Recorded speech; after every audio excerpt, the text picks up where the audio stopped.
on being a man's man.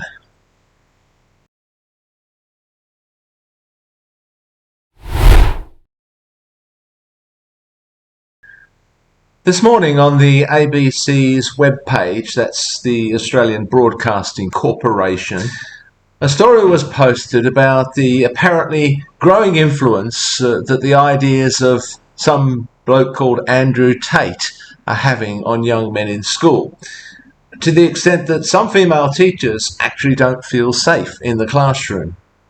Andrew Tate is apparently some British-American former kickboxer. He apparently advocates for some more masculine model for the behaviour of men. Honestly, until this morning, I'd never heard of him, and I know nothing first-hand about his ideas.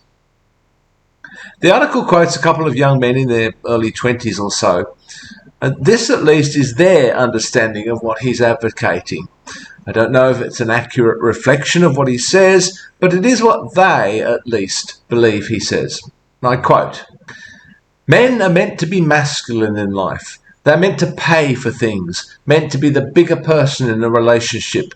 They are meant to protect the girlfriend, the partner, stuff like that." So he's sort of trying to convey the message like guys should be strong in life and they should be more masculine with what they do. That's what one man said. Another says this. So he says men are superior to women. What he means is men should dominate the relationship and help the woman to aspire to what she wants to be. Oh boy. It's genuinely shocking to me that these kinds of ideas are still current and that they're perhaps even growing in popularity. And I'm not even yet talking about this from the point of view of society or the implications for women. It's shocking to me because of its implications for me. I am not this man, this Andrew Tate style of man. I never have been, I never will be, I have never aspired to be. I don't measure up to this model of masculinity. I don't aspire to be rich and powerful. I don't aspire to be dominant, either over women or among other men. Stuff that.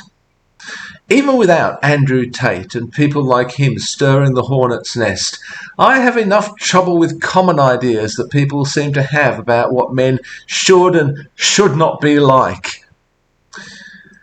It's a minor example, but last Sunday I attended a barbecue with some friends celebrating Easter and someone's birthday. As usual, the men were gathered around the barbecue. This always happens here in Australia. Is it the same overseas? I don't know. But I have absolutely no interest in being among them. This is not an apparently masculine role that I am at all interested in adopting.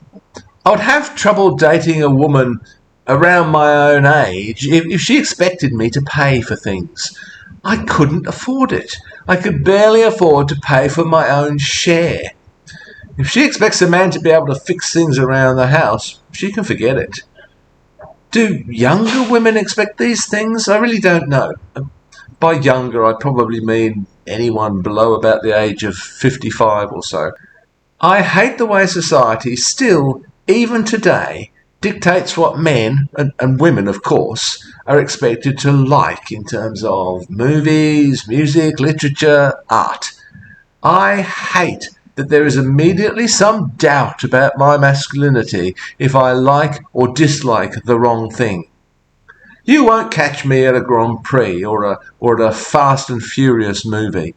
Don't expect me to fix your car or to have any interest at all in doing so. So all of this without even taking the Andrew Tates of this world into account. I suppose that the growing popularity of Tate's ideas, apparently growing anyway, reflects a deep uncertainty about the role of men in society. Honestly, when I say that, I feel myself gagging. Yeah, sure, that's what it's about. It's not at all about the fear that men are having to surrender some of their privilege and power. It's not at all about small people trying to make themselves feel big. No, not at all. They're just trying to fulfill their role of helping the weaker sex. I'm sure women don't need me to tell them this, but I think they need protection from the men who would be their protectors. I am a man, and like most baby boomer white men, I am inherently in a position of privilege in society.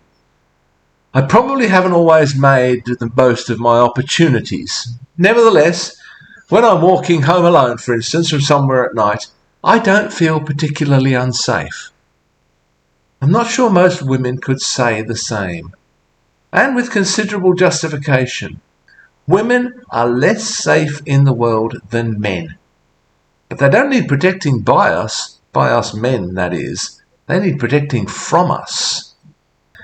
There's a saying that's usually attributed, in its original form anyway, to Margaret Atwood. It's been somewhat refined over the years by its usage in society. It's a saying that always sends a shiver down my spine. It goes like this. Men are afraid that women will laugh at them. Women are afraid that men will kill them. Our so-called masculinity is so fragile that a woman laughing at us, even the idea of a woman laughing at us, is enough to undo us. Nevertheless, dear fragile women, aren't you grateful that you have us powerful saviours to protect you from the dangers of the world? You know, the cynic in me has often suspected that the people who sell antivirus software products are the very people who create the viruses in the first place. Could it be that we men have created the dangers that we now want to step in and save women from?